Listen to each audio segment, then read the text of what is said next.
오늘은 회칠한 무덤이라는 제목으로 말씀의 은혜를 나누겠습니다. 2024년도 마지막 주일 설교인데 제목이 회칠한 무덤이에요. 그래서 오늘 말씀의 주제도 무덤이라서 이게 죽음이에요, 죽음. 제목이 좀 그렇긴 한데 제가 이걸 정하고 싶어서 정했겠어요? 아니죠. 저는 말씀에 강의를 하기 때문에 계속 이제 쭉 이어가다 보니까 본문에 이렇게 말씀이 주어졌기 때문에 말씀에 주어진 대로 제가 여러분들 말씀을 전하는 거기 때문에 사실은 이것도 매우 의미가 있다고 생각을 합니다. 왜냐하면 왜 하나님께서 한 해의 마지막 그죠? 주일 설교인데 저는 여러분 생명을 전하고 기쁨을 전하고 위로를 전하고 여러분들에게 막 용기를 주는 오늘 말씀의 주제는 용기입니다. 이러 얼마나 좋아. 그렇죠? 전들 왜 안 그러고 싶겠냐고요. 그런데 이렇게 하나님께서 주제를 주셨으니까 말씀을 전하는 건데 저희 이것도 의미가 있다고 생각해요. 이것을 통해서 우리에게 또 새로운 하나님께서 우리에게 어떤 말씀에 도전을 우리에게 주실 부분이 있겠죠. 바라기는 오늘 말씀을 통해서도 하나님의 은혜가 저와 여러분 가운데 함께 하시기를 축복합니다. 말씀에 먼저 배경 설명을 드리겠습니다. 본문의 말씀은 화 있을진저로 보자면은 이제 6번째 화에 해당하는 내용으로서 예수님께서 외식하는 서기관들과 바리새인들을 향해서 너희들이 회칠한 무덤과 같다라고 비유하시면서 책망하고 계셔요. 우리 한번 같이 27절, 23장 마태복음 23장 27절을 같이 읽어볼까요? 시작.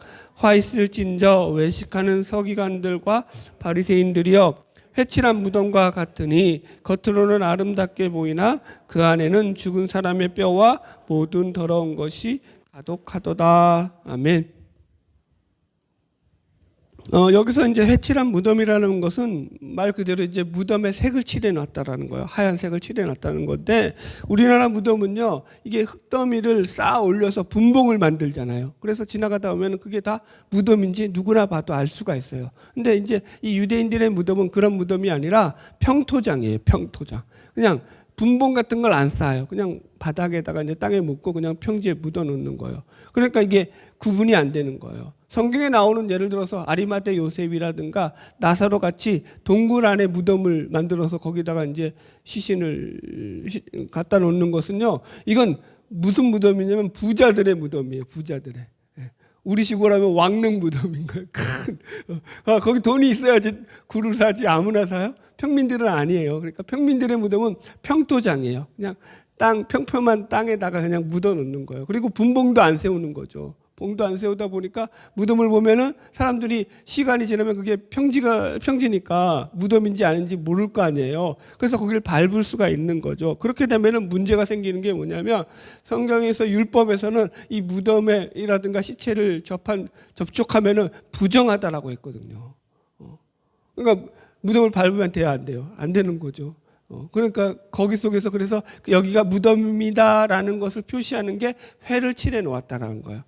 제가 무식해가지고 이 회칠한다라는 것도 몰라가지고 원어를 찾아보니까 이게 석회의 석회석, 그러니까 석회석을 갖다가 가로로 만들어서 이걸 갖다 우리식으로 말하면 하얀 페인트를 칠해 놓은 거예요, 물로. 이해하셨죠? 그래서 이게 하얀 표시를 해 놓으니까 여기가 무덤이구나라는 걸 아는 거예요.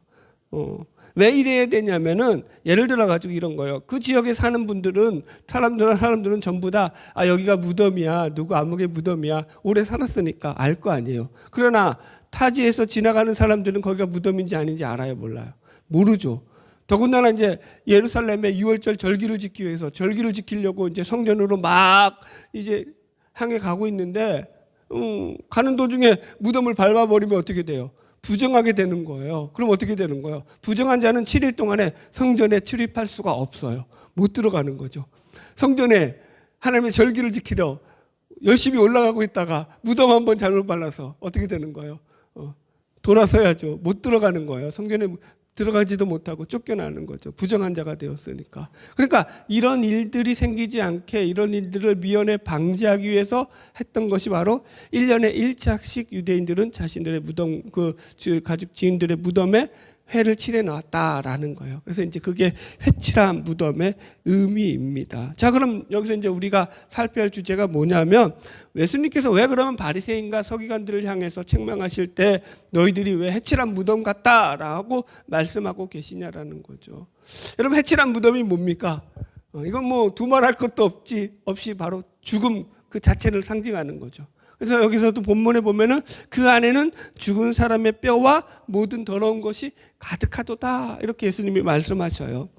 보세요. 이게 해칠한 무덤은요, 예를 들어서 하얀 페인트를 칠해놨기 때문에 우리식으로 말하자면 햇빛이 쫙 비칠 때는요, 이게 되게 반짝반짝 또 빛나고 좋아 보일 수가 있는 거예요. 아름답게 보일 수가 있는 거죠.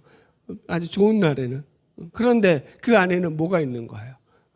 죽어있는 시신이 있는 거죠. 그 얘기를 하는 거예요. 그래서 예수님께서 그것이 아무리 아름답게 꾸몄다고 할지라도 그 속의 본질이 죽은 사람의 뼈와 모든 더러운 것으로 가득 차 있다라고 지금 말씀하시면서 이 바리새인과 서기관들의 외식하는 신앙을 책망하고 계신 거예요. 그러니까 이런 거예요. 겉으로는 여러분 우리가 신앙이 매우 열심히 있어 보이고 살아 있어 보이고 움직이는 것 같고 참 사람들에게 저 사람 믿음이 좋아라고 그렇게 보여질지 몰라도 신앙의 본질은 어디 있어야 된다는 거예요. 그 마음에 하나님과의 관계성에서 확실히 맺어져 있어야 된다. 그게 맺어져 있지 않으면 그 신앙은 죽은 신앙이다. 하나님에 대해서 생명을 잃은 신앙은 세상에서 어떤 내가 큰 일을 하고 뭐 교회에서 아무리 좋아 보여도 그거 소용이 없다. 이런 말씀이 되는 거죠. 그래서 이제 제가 오늘 본문의 제목을 이 해칠한 무덤이라고 했고 이 죽음이라는 주제를 가지고 말씀을 나누려고 하는 것입니다. 먼저 이제 성경에서 말하는 죽음에 대해서 잠깐 살펴보겠습니다.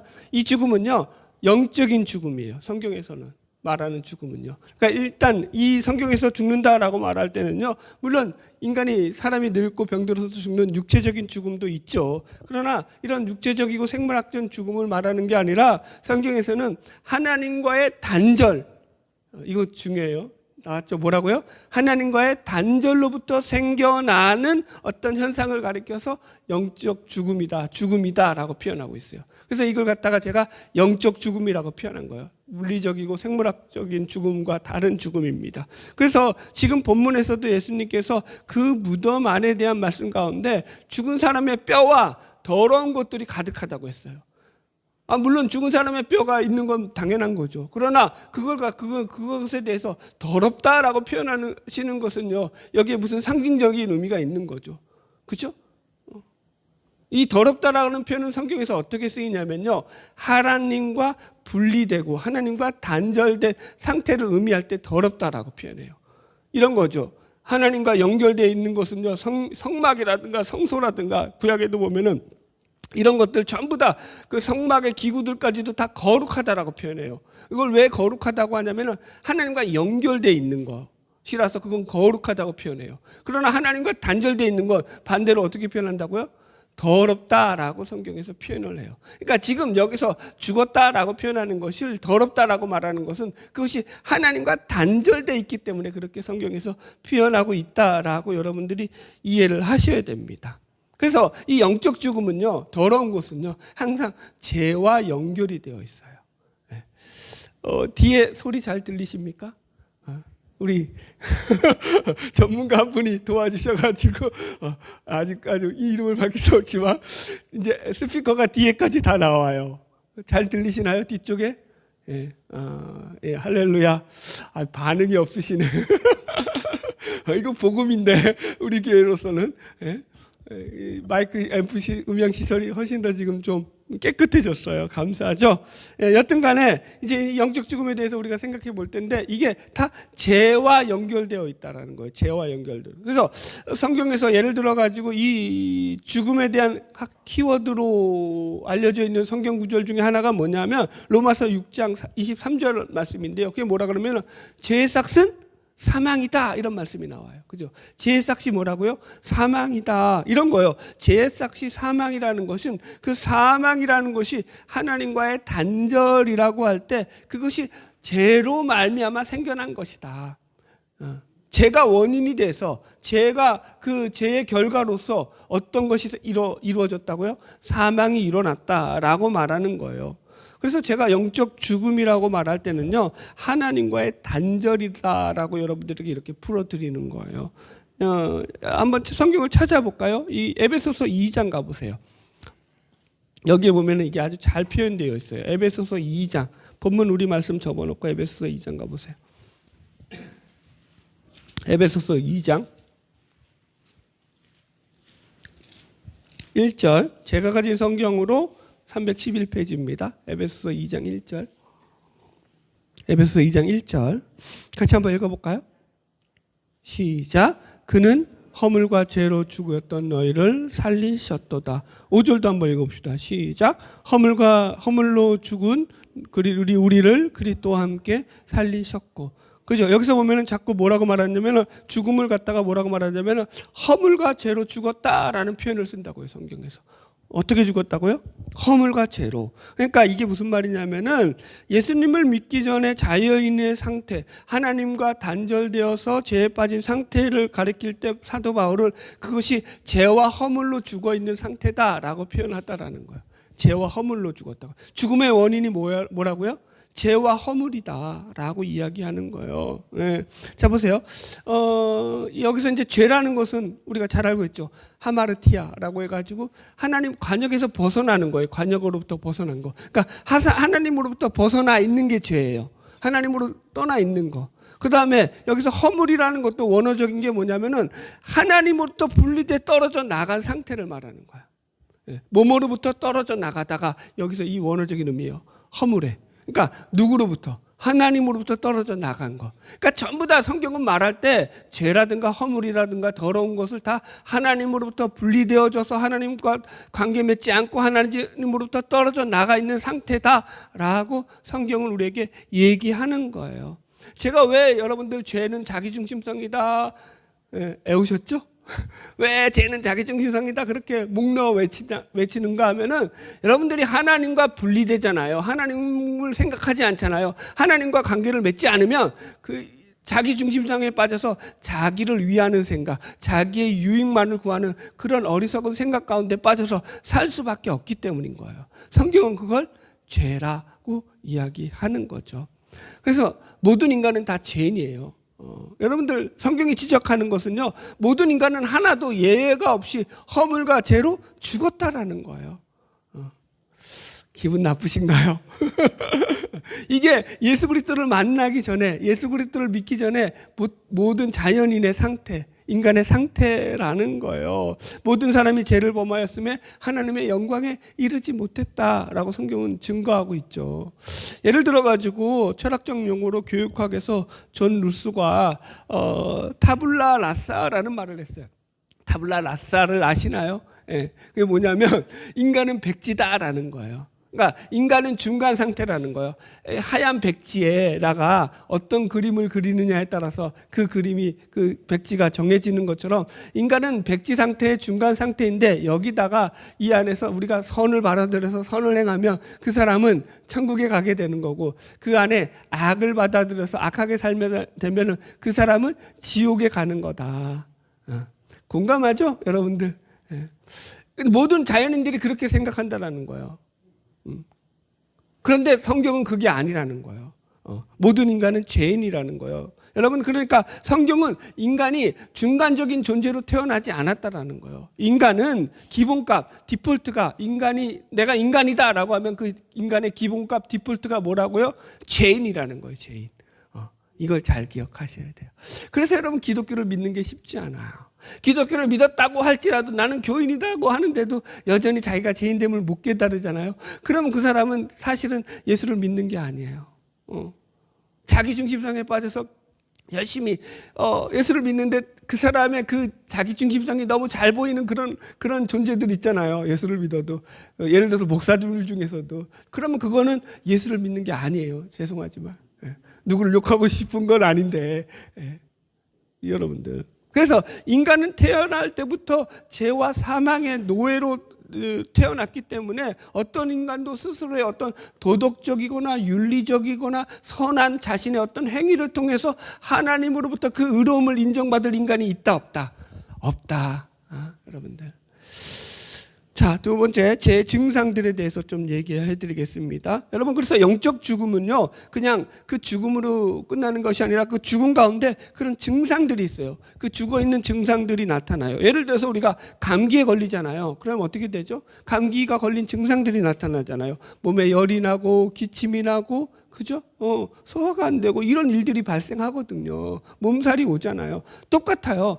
이 영적으로 죽어 있는 사람들은 그런 증상들이 그 신앙 가운데 나타난다고요. 그 삶 가운데. 자, 보세요. 여기 2절 계속 읽어볼까요?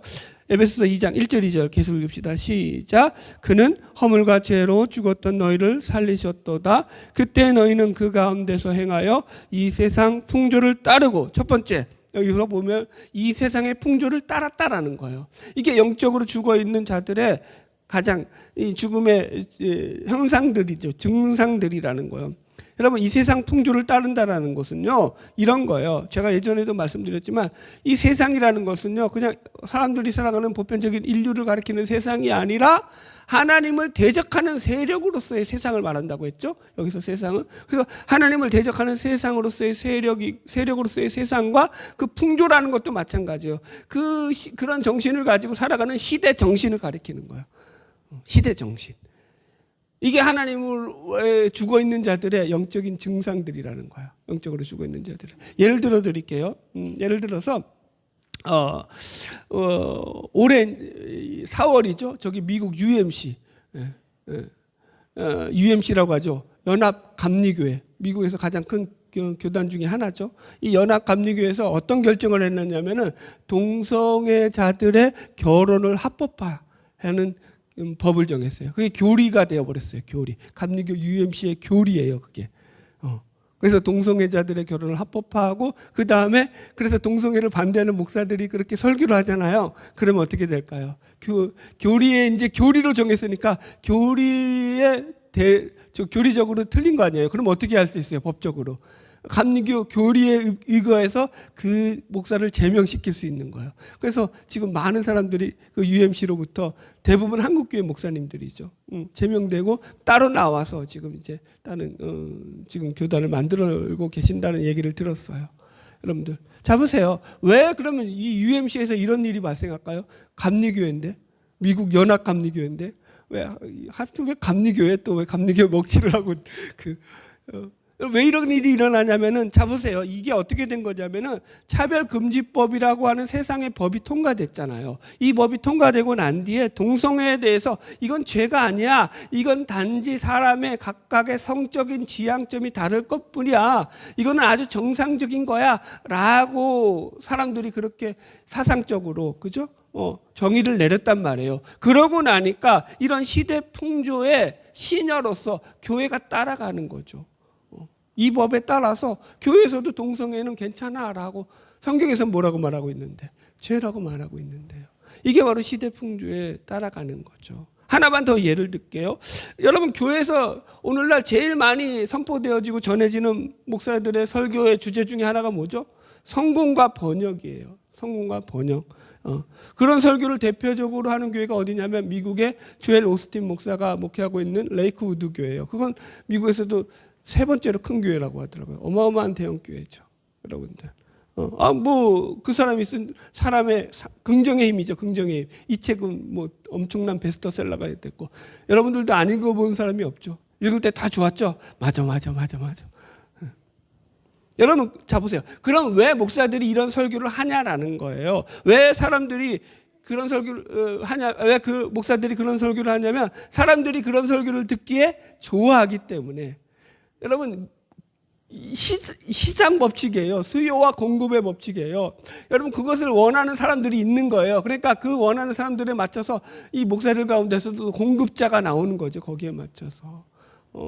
한 일주일 됐나요? 우리 애들하고 식사하다가 제가 이제 기독교 신문을 한번 보게 됐는데, 우연히 보게 된 거예요. 그런데 그 기독교 신문인데 광고란에, 기독교 신문에도 광고가 있잖아요. 밑에 광고란에 보는데 전부 광고가 뭐냐면은 어떤 아무개 목사의 신유 집회, 은사 집회, 성령 무슨 집회.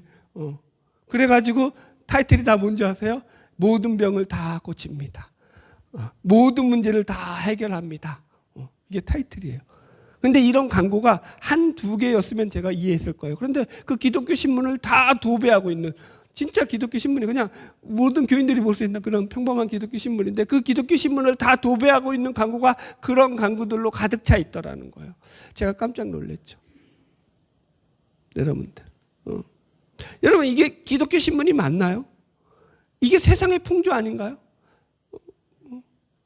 여러분 그러면 성공하지 못하면 예수를 믿는 건 실패한 건가요? 이 너무 위험한 거죠. 초대교회 신자들은 다 죽었는데 순교했는데 그럼 예수를 잘못 믿어서 죽은 건가요? 기본적인 여러분들과 이 기독교 신앙을 세속화시키는 거죠. 세상의 풍조에 빠지는 거예요. 그건 죽어있는 신앙이다라고 얘기하는 거예요. 두 번째, 공중권세 잡은 자를 따랐다라고 나와요. 여기 에베소서 2장 2절 계속 보면은 그때 너희는 그 가운데서 행하여 이 세상 풍조를 따르고 공중의 권세 잡은 자를 따랐다. 다 따랐다라고 표현하는 거예요. 그러니까 그걸 추종한다라는 얘기예요. 공중권세 잡은 자가 누구죠? 사탄 마귀죠. 그러니까 마귀를 따르는 거예요. 그러니까 여기 이 마귀를 2절 끝에는 지금 불순종의 아들들 가운데서 역사하는 영이다라고 표현하고 있어요. 불순종하는 거예요. 누구에게? 하나님에게. 하나님의 말씀에 불순종하고 하나님의 말씀을 따르지 않는 거예요. 이게 죽어 있다라는 거예요. 죽어 있다라는 게 다른 게 아니라 하나님의 말씀에 불순종하면서 자기가 살고 싶은 대로 사는 거죠. 그런데 그걸 알까요? 모를까요? 몰라요. 알면 그렇게 살겠어요? 안 살죠. 모르는 거예요, 여러분들.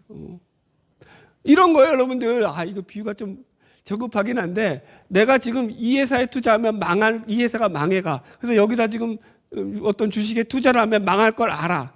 거기에 투자하겠어요, 안 하겠어요? 알면 하겠어요, 안 하겠어요? 알면 안 하지. 모르니까 하지. 지금 그 얘기하는 거예요, 여러분들. 여러분 보십시오. 이게 너무 신기한 게 사람들이요. 하나님을 믿지 않는 불신자들도요. 자신들이 그렇게 당신들이 마귀의 노예로 살고 있습니다. 라고 말하잖아요. 그 미쳐 날뛸걸요? 그런 말을 할 수도 없거든요. 예. 그죠? 근데 이게 사실은 영적으로 일어나는 실제적인 현상이다라고 성경은 우리에게 이야기하는 거예요. 예전에 어느 방송 프로그램에서 이제 유물론을 주장하는 과학자가 나와서 이런 말을 하는 거예요. 나는 영혼의 존재를 믿지 않는다. 왜 안 믿느냐? 그 영혼이 존재하는지에 대해서 내가 모든 과학적, 물리적 실험을 통해 가지고 해봤지만 그 영혼의 존재를 알아낼 수 있었다 없었다? 못 알아냈다. 그래서 이거는 과학적으로 증명할 수 없기 때문에 그것은 존재하지 않는다라고 얘기를 하는 거예요. 이게 여러분 얼마나 무지한 말이에요. 여러분 어린아이들이 수학 공식, 어려운 공식을 자기가 모른다고 해서 그럼 그 공식이 없는 거예요? 야, 이건 내가 모르는 공식이니까 이것도 같은 건 없는 거야. 그러면 없는 게 돼요? 말이 안 되죠. 그런 논리를 표현하는 거죠. 자, 세 번째 넘어갈게요. 육신의 욕심을 따라 살아간다라는 거예요. 3절 읽읍시다. 시작. 전에는 우리도 다 그 가운데서 우리 육체의 욕심을 따라 지내며 육체의 마음에 원하는 것을 행하여 다른 이들과 같이 본질상 진노의 자녀였더니. 예. 육신의 욕심을 따라 살아간다는 거야. 육신의 욕심. 그래서 자기가 원하는 대로 하고 사는 거예요. 어느 유튜브 하는 사람들의 그 사람의 그 자기 유튜브의 그 제목이 뭐니까 이 뭐냐면은 하고 싶은 대로 하고 살자. 제목이 뭐냐면 하고 싶은 대로 하고 살자. 여러분 이게 지금 세상에 흐르는 풍조라는 거죠. 내가 하고 싶은 대로 살겠다는데 누가 뭐래. 남에게 피해만 안 주면 되지. 여러분들. 여러분 이게 하나님을 떠난 인간이 추구하는 제약된 본능이라는 거예요. 하나님이 인간을 창조하신 목적은요. 우리로 하여금 하나님을 알게 하시려고 우리를 창조하셨다고 해요. 그래서 우리가 하나님을 알고서요. 하나님께 찬양과 영광을 돌리게 하기 위해서 우리를 창조하셨다. 사실 이 말로도 1시간은 설교할 수 있어요. 하나님이 우리에게 하나님 자신을 알리시기 위해서 우리를 창조하셨다고요. 그래서 하나님은 우리가 하나님을 알아가는 걸 아주 좋아하셔요. 그래서 성경을 통해서 하나님은 우리 자신을 알리시죠. 여러분들. 그래서 우리에게 하나님을 알리는 걸 기뻐하신다고요. 예를 들어 볼까요? 행복의 문제만 놓고 한번 생각해 봅시다. 하나님은 우리에게 어떤 모습으로 우리를 창조하냐면은 우리가 기쁨을 누리면서 살아가도록 기뻐할 수 있도록 창조하셨다고요. 그래서 인간들은 기본적으로 다 행복 추구권이라는 게 있죠. 기뻐하려고 살아간다고요. 기쁨을 쫓아간다고요. 그런데 본질적으로 그것이 하나님으로부터만 채워지게 돼 있어요. 그런데 보세요. 하나님과 관계가 끊어져 있어요. 그러면 그 기쁨을 어디서 찾을까요? 하나님으로부터 관계가 끊어져야지만 채워질 수 있는 그 기쁨을 세상으로부터 찾죠. 근데 그 찾는 게 채워지나요? 안 채워지나요? 토마스 아퀴나스가 이런 말을 했어요. 인간이 하나님을 기뻐하지 않으면 하나님을 대신해 기뻐할 그러한 존재를 찾기 마련이다. 하나님을 대신할 기뻐할 존재를 막 찾는 거예요. 거기 속에서 그래서 여러분들은 여러 가지를 찾지만 찾을 수 있어요, 없어요? 그 기쁨이 그냥 영원한 기쁨이 있어요, 없어요? 하나님보다 더 기쁨이 되는 존재가 있어요, 없어요? 없죠. 그러니까 그 마음에 어떤 마음이 들어오죠? 그걸 추구하면 추구할수록 불안과 염려와 근심과 고통과 번민과 시기와 질투와 분노와 분쟁과 분열과 불평과 원망과 갈등과 시기와 다툼과 두려움과 공포와 그만할게요. 슬픔과 아픔과 그만할게요, 진짜. 끊임없이 이런 것들이 우리 안에 생겨난다는 거죠. 부정적이죠, 여러분들. 왜 생겨난다고요? 하나님으로부터 찾아야 될 그런 것들을 우리 스스로 자기로부터 찾으려고 하니까 그게 그 욕망이 안 채워지는 거예요. 더 해봤자 그게 여러분들 더 채워지지 않고 이런 증상들이 나타난다고요. 그래서 여러분들이 성경을 보면서 죽음과 관련된 말씀들을 볼 때 그것이 정말 영적인 죽음인지 아닌지를 확인하는 가장 쉬운 방법은 뭐예요? 거기에 죽음에 대한 증상들, 두려움과 공포와 수치와 분열과 원망과 불평과 그런 것들이 생겨나고 있는지 아닌지를 확인해 보면 돼요. 그러면 어떻게 되는 거예요? 이게 있으면 이건 영적으로 죽어 있는 상태구나. 여러분들이 깨달아 아는 거죠. 할렐루야. 네. 보세요. 다윗이 그죠? 왕으로 있을 때 왕으로 아니라 사울 왕에 도망칠 다닐 때도 여러분들 그 입에서 불평이 안 나왔다고요. 그죠? 그 삶이 어떤 삶이었어요? 아주 피곤한 삶이었죠. 도망자의 인생이었다고요. 공을 세우고도. 그런데 늘 하나님을 찬양했잖아요.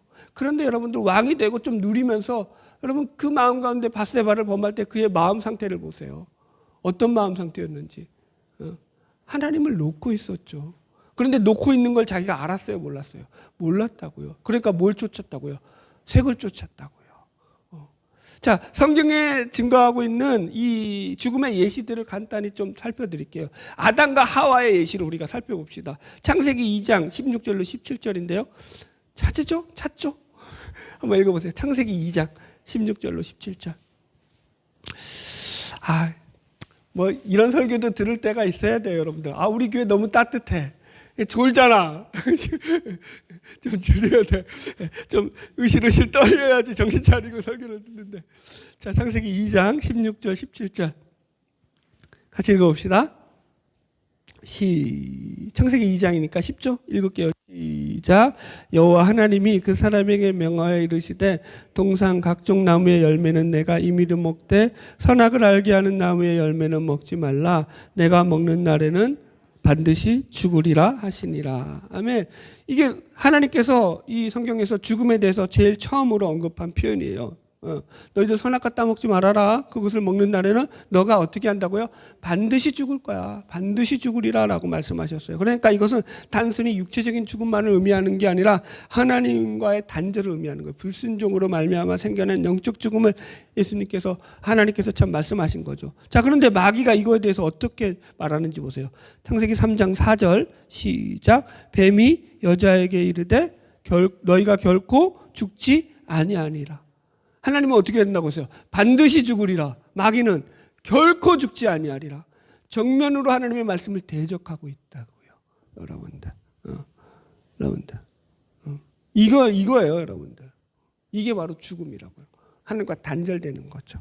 여러분, 어떤 이들은 아담과 하와가 그래서 선악과를 따먹고 바로 죽지는 않았지 않느냐, 나중에 천년까지 살았지 않았느냐, 그러니까 마귀의 말이 맞지 않느냐 이러는데, 여러분 이게 이제 지금 계속 얘기하는 게 이건 생물학적 죽음을 얘기하는 게 아니에요. 하나님을 불순종함으로 말미암아 생겨난 영적 죽음에 대한 이야기예요.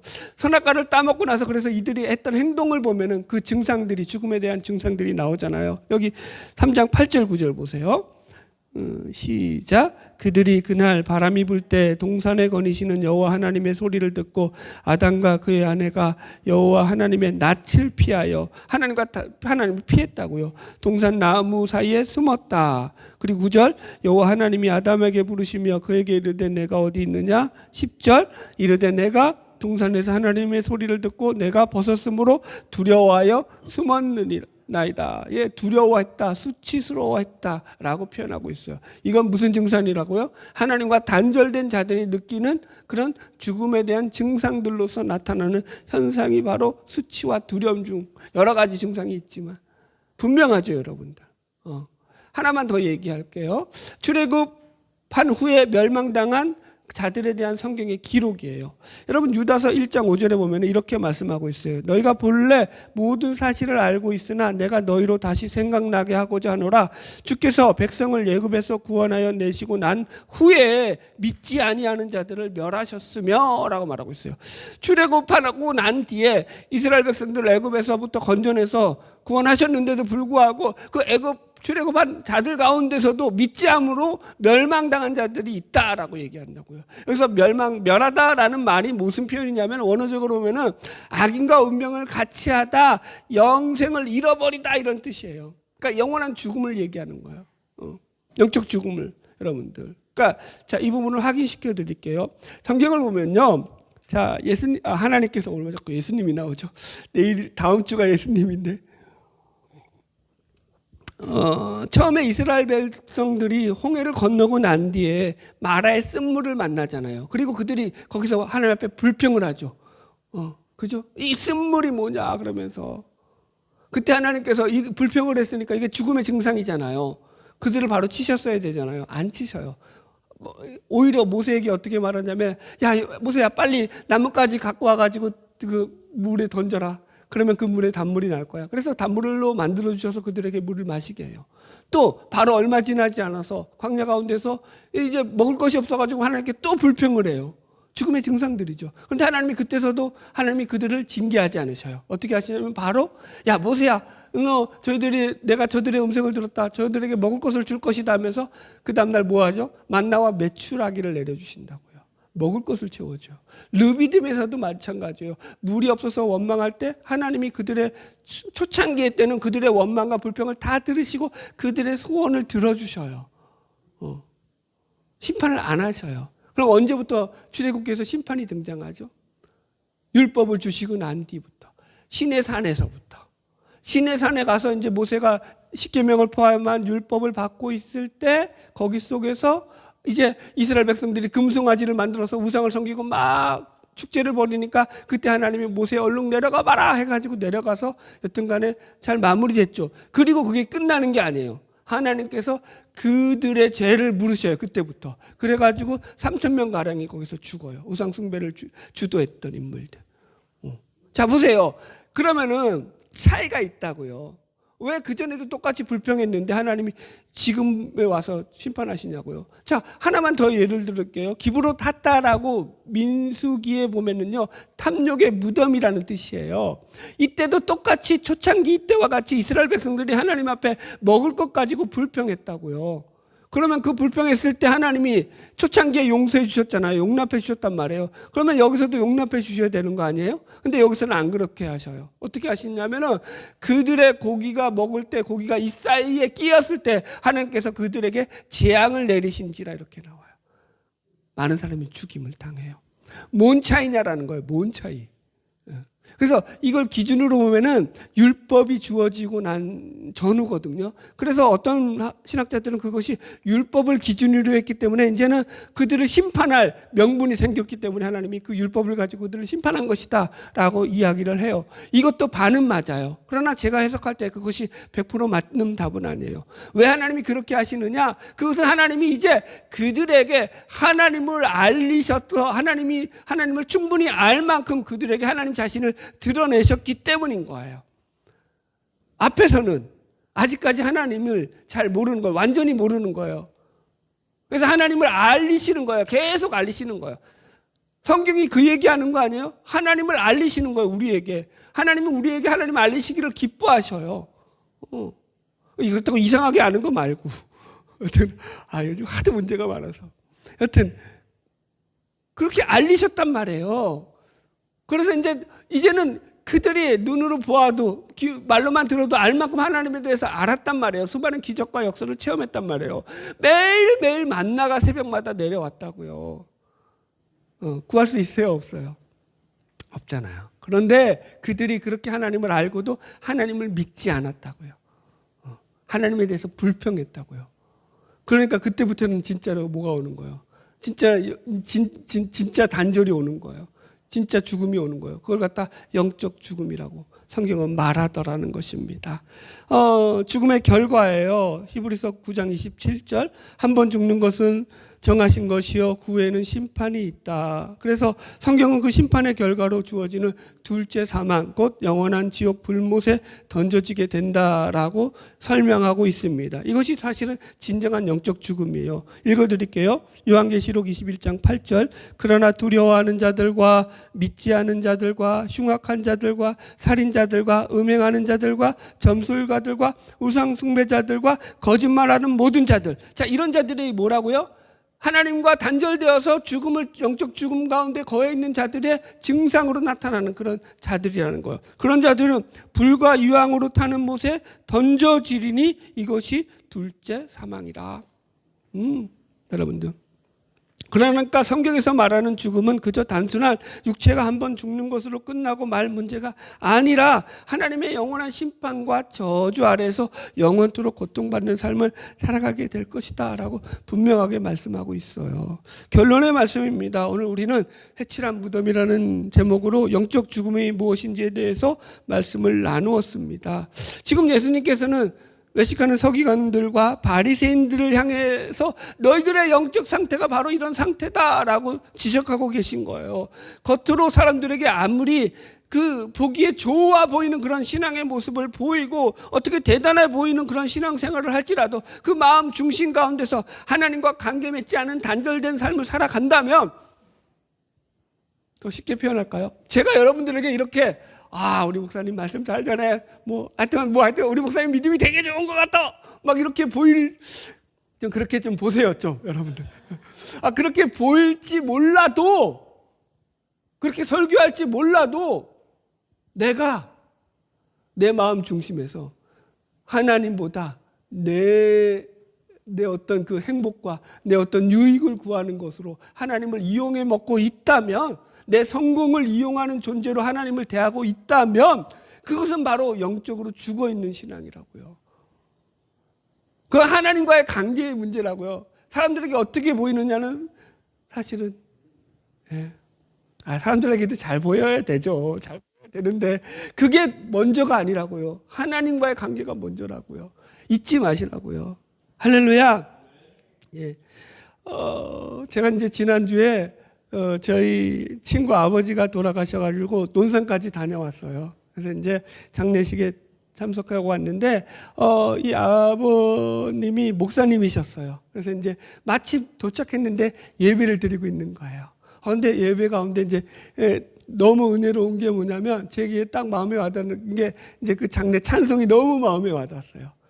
어떤 찬양이었냐면 천국에서 만나보자 그날 아침 거기서 순례자여 예비하라 늦어지지 않도록 만나보자